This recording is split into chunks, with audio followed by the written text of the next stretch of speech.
Tonight on The Story, the Oregon State Hospital bursting at its bricks with patients is limiting who can be admitted. That is a huge, huge benefit to not just Washington County, but the entire state. It's all in an effort to ease the number of people waiting to get in, many of whom are stuck in a jail cell. It's good that there has been movement, but it is not to the place that the Constitution requires yet. I don't think it's a horrible idea if everybody keep it cleaned up, Late today, Multnomah County suspended a controversial program to give out smoking supplies for people using hard drugs like fentanyl, including foil, straws, glass pipes, and snorting kits, all in the name of harm reduction. A plan Portland Mayor Ted Wheeler was not happy about. What the county should be doing is providing more treatment. That's what the public overwhelmingly says they want. That's what people on the streets say they overwhelmingly need. And instead, they're being offered up crack pipes and tinfoil. And some good news for tenants at a Tigard apartment complex. Washington County steps in before potential rent increases threaten to leave some seniors with nowhere else to go. Here's The Story. I'm Pat Doris. Welcome to The Story. Thanks for joining us tonight. Tonight we're going to start by talking about Oregon's state mental hospital. It's called the Oregon State Hospital, just to make things a little complicated. It's an important place, though, that has struggled to treat all the people sent there from the criminal justice system. And tonight there's a new policy in place to help manage that stream of people, and that is our big story tonight.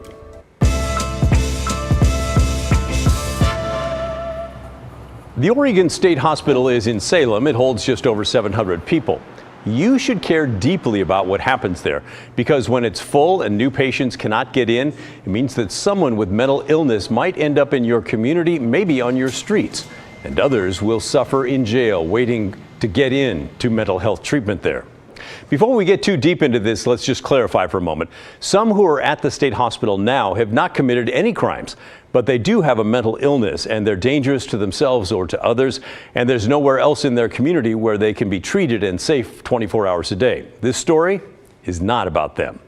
Others are there because they were found guilty but insane during a trial. The story's not about them either.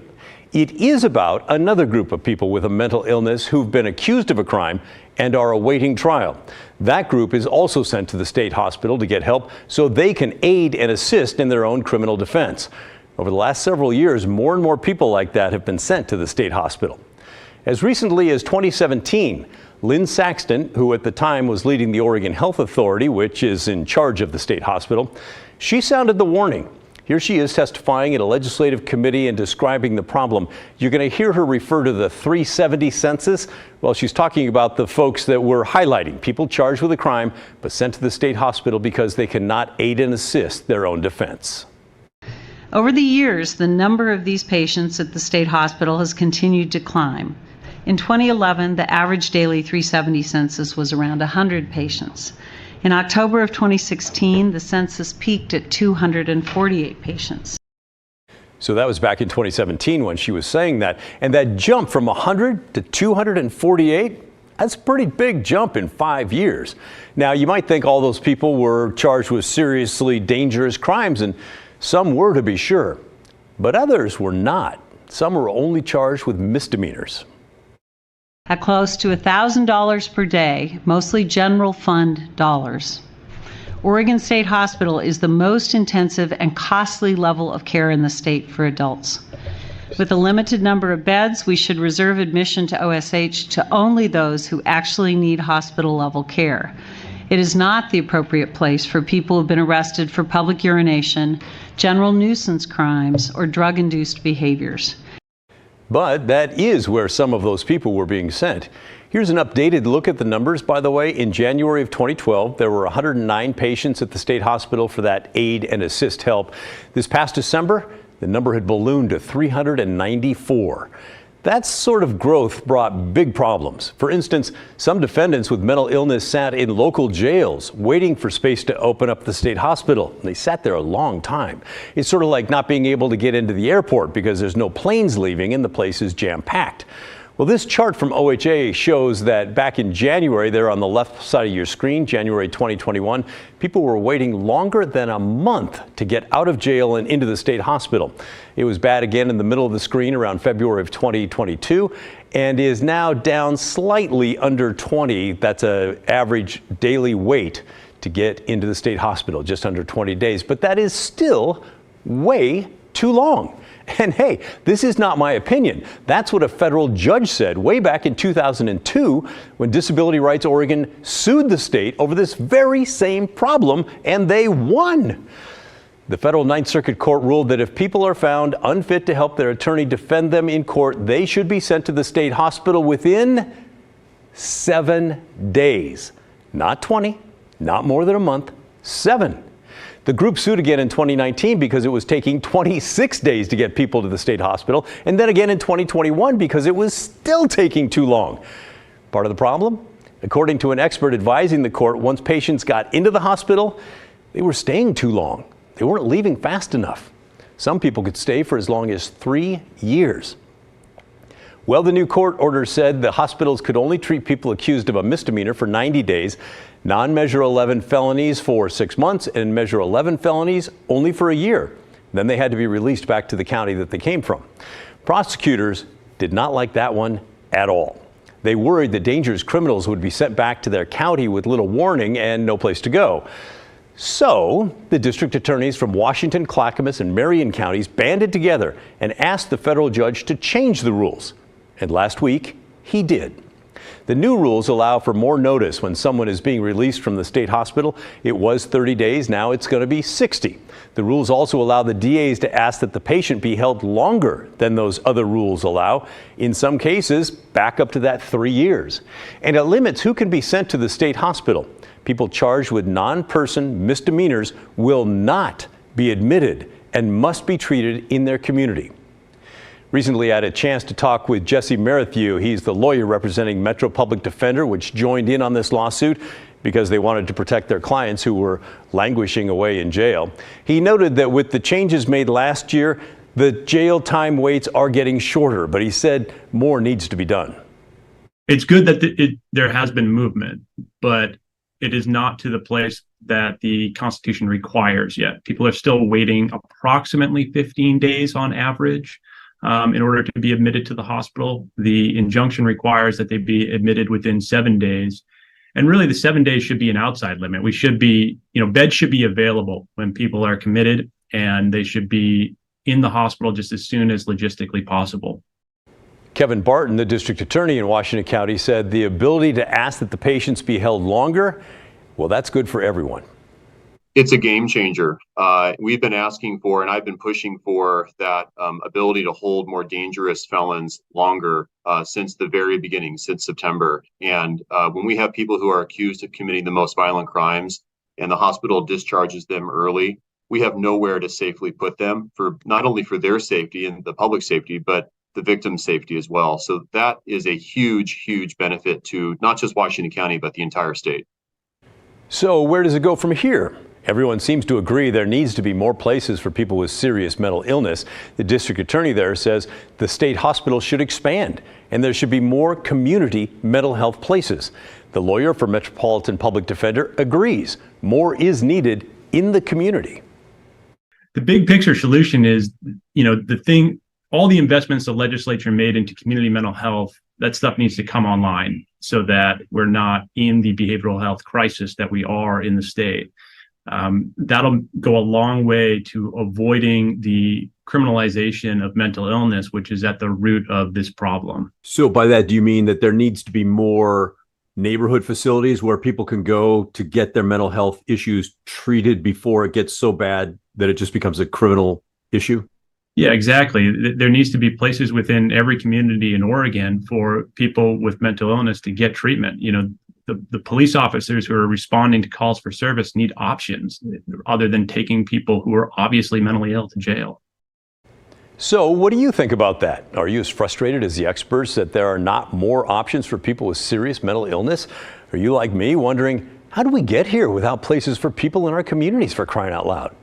Whatever your thoughts, send me your emails, will you? Let me know what you're thinking about. And it doesn't matter if you're watching this live or watching it later, we still want to hear from you. The email is thestory@kgw.com. You can also call and leave a voicemail. We might put your voice on TV.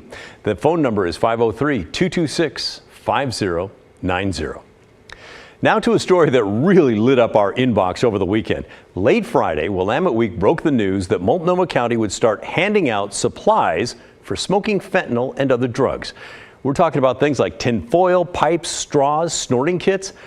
As you might imagine, it was instantly controversial. So controversial, in fact, that just 2 hours ago, County Chair Jessica Vega-Peterson announced the county will suspend the plan, quote, pending further analysis.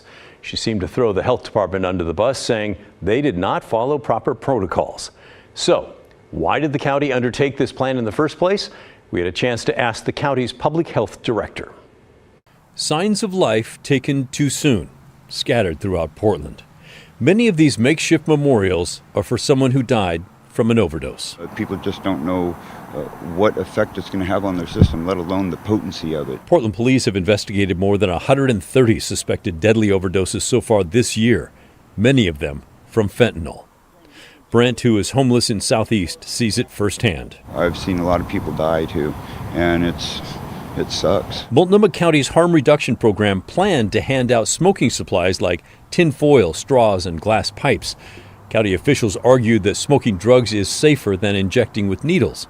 Jessica Guernsey, the county's public health director, said it was an effort to reach more people struggling with addiction. They've seen a 30% decrease in the number of people coming to them for help. If they're not coming into any health services at all and we're not engaging them at all, quite honestly, people die in the shadows. And that's what we're trying to avoid. I don't think it's a horrible idea if everybody could keep it cleaned up, you know. This man has gone to the county's harm reduction clinic in Northeast Portland for help. I'm trying to stop using. It seems like I'm like losing my mind. Like I have to smoke in order to be able to think properly, you know? Portland Mayor Ted Wheeler criticized the plan, speaking out shortly after the county's plan became public. I think the county's decision around handing out tinfoil and crack pipes is deeply misguided. Just recently, you were talking about making open-air drug use illegal in Portland. Did this come as a surprise to you? Were you consulted at all by the county? There was no notification to me, no notification that I'm aware of to any of my colleagues. Obviously, this is something we would have wanted to have a voice in. We would have opposed it. Multnomah County commissioners heard the criticism loud and clear. Late Monday, County Chair Jessica Vega-Peterson announced they were suspending the program, saying the health department did not follow proper protocols. And we'll be asking what those proper protocols should have been. One piece of this story that we think is incredibly interesting is how county health workers feel about this, including those who work at the centers that would be giving out the smoking supplies. Before the announcement this afternoon that the program was being paused, Blair Best visited one of the clinics that had started giving out the supplies last week. And the workers there seemed surprised that we showed up to even ask about it. All right, so now we're in Northeast Portland, and on that white sign there behind me, it says Multnomah County Health Department Harm Reduction Clinic. And this is where they set up on Mondays at 11 a.m. And it's these types of clinics that they'll be handing out these supplies. So I went inside, asked if we could talk with someone. They said no. I asked if we could just see the supplies. They said no. But while I was sitting there, I did see they had a big whiteboard, and on it said new harm reduction supplies being handed out starting July 3rd. And the list of supplies was things like foil kits, snorting kits, bubble pipes, everything that we've been saying that they're going to be handing out. And, you know, around the whiteboard was signs that said, you know, we heart drug users, things like that, just a lot of information for people who use drugs. And so, yeah, they didn't seem to understand why this was such a big story. They were a little alarmed that we were out here shooting video. There were other stations here as well. So that was a little eye-opening to me. All right, that's our Blair Best. Hey, we'd love to hear your thoughts about this. Are you happy with the county pressing pause on the plan? Or did you want to see it happen because you think it would have helped those on the streets? Share your thoughts, will you? The email again is thestory@kgw.com, or call and leave us a voicemail, 503-226-5090. Many of you will remember this woman named Tara. Back in November, Blair worked with an outreach team to get Tara off the street and into housing. And ever since that story aired, we've been getting lots of messages like this several times a month. Dave wrote in, "Where's Tara today and how is she doing?" And Carolyn said, "We'd love to see a follow-up on the story about Tara and what was done by Blair Best. How is Tara doing after getting into housing?" Well, it's been 7 months since Tara was handed a key to her own apartment. Tomorrow night on The Story, we have the updates so many of you have been waiting for. I just don't know if I would have been able to live much longer out there. I mean, I was getting to the point where I was on my breaking point. I was really on that breaking edge, ready to just like fall off of it. But she didn't. Tara, sorry I've been saying that wrong, struggles to leave life on the street behind. And the progress she's made since getting a place of her own, that's all going to come up tomorrow night at 6 o'clock right here on The Story. Meanwhile, up next on The Story, we'll share some of your thoughts on Portland's daytime camping ban that officially took effect on Friday. I mean, sort of. We told you the enforcement is weeks, maybe even months away, and that had a lot of you fired up. That story, plus some good news on this Monday when The Story returns.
This past Friday was the day the city of Portland's daytime camping ban officially hit the books. We say it that way because it's not being enforced. People cannot camp on public property between 8 a.m. and 8 p.m. and if they're in violation of that law and refuse to go to a shelter that has space for them, well, then police can give them one written warning per day. Any violation after 2 warnings allows the police to arrest the person, with the punishment being up to 30 days in jail or a fine of up to $100. But as we showed you on Friday, there's no enforcement of the camping ban, at least not yet. The mayor says there will be an education period over the next few months So who knows, maybe that's by the fall, before any enforcement happens. And even then, city leaders, including the district attorney Mike Schmidt, have said they do not see jail time or fines as worthy avenues for consequences. And you, oh my friends, you had plenty to say about that. It just seems to me that no ban or no legislation or no law is useful if it's not enforced. So there's not much point in making these camping bans and these big sweeping statements when you have no plan to back it up or enforce it. And how about this email? Ketty wrote us, "It is so frustrating that this new plan has zero chance of actually working yet again. There's no follow through, no teeth to this plan. When we hear of new laws, we scoff. It just never happens." I must say it's another one of Mayor Wheeler's half-baked ideas. He should have gone to the shelters and the providers months before this happened and explained what they wanted to do. He also should have put notices all around the homeless communities. He knows where they are, and let those people know what's going to happen. Get everything in place so that when you implement it, you can enforce it. And finally, there's this from Chuck regarding the lack of enforcement of the camping ban. Did anyone expect anything different? Well, I did. I can't speak for everybody's expectations, Chuck, but I do think there is maybe a slice of hope for people to hang on to, thinking that maybe this was the piece of the puzzle that could help put us on a path toward meaningful change. Maybe it still is. We'll have to wait months, I guess, to find out. Still to come on the story, let's inject a little positivity into our Monday evening, shall we? How a group of seniors in Tigard won an unlikely victory in their battle against raising rent prices, and how their battle could soon be mirrored at properties around the state. That's next, when the story returns. Coming up at 6:30, making Narcan more available to help save lives. That is the goal of a bill passed by Oregon lawmakers. We catch up with a local group to see how it's going to work in practice. And a wildfire burning near Mount Hood forces campers to evacuate. The challenges firefighters are facing as the season starts picking up. Plus, Matt's got a warm up in his 7-day. That's next at 6:30. Hope to see you then.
Raise your hand once. Yes, they are laughing. Now to an update on a story about the persistence of a group of Tigard seniors that paid off in a big way.